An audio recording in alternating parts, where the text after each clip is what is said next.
Satyabhama Institute of Science and Technology, Chennai. Satyabhama Institute of Science and Technology, Chennai.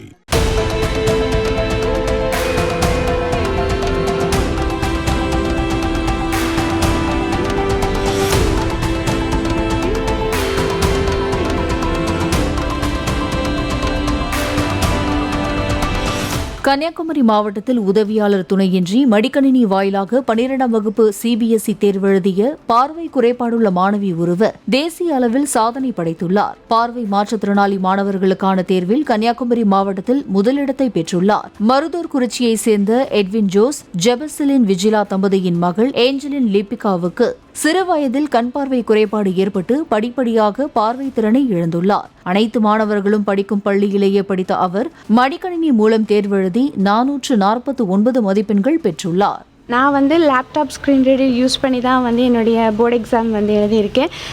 எனக்கு இந்த thought எப்படி வந்துச்சுன்னா, நான் ஒரு ஸ்கிரைப் கிட்ட ஆன்சர் சொல்லி எழுதும்போது அந்த ஒரு இண்டிபெண்ட்டாக ஒரு என்னோடய ஓன் தாட்ஸை எக்ஸ்ப்ரெஸ் பண்ணி என்னால் சொல்ல முடியாது. அண்ட் அவங்க எழுதுகிறவங்களும் அவங்க எப்படி அண்டர்ஸ்டாண்ட் பண்ணி எழுதுகிறாங்க அப்படிங்கிறது ஒரு கொஷினாக தான் இருக்குது. ஸோ அந்த கேஸில் எனக்கு நானாக ஓட என்னோடய எக்ஸாம் எழுதுனா எப்படி இருக்கும் அப்படிங்கிற ஒரு தாட்டில் தான் இந்த ஒரு முயற்சி எடுத்தது.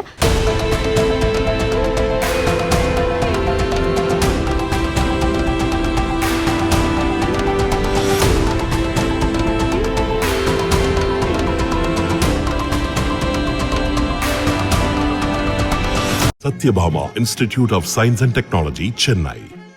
Satyabhama Institute of Science and Technology, Chennai.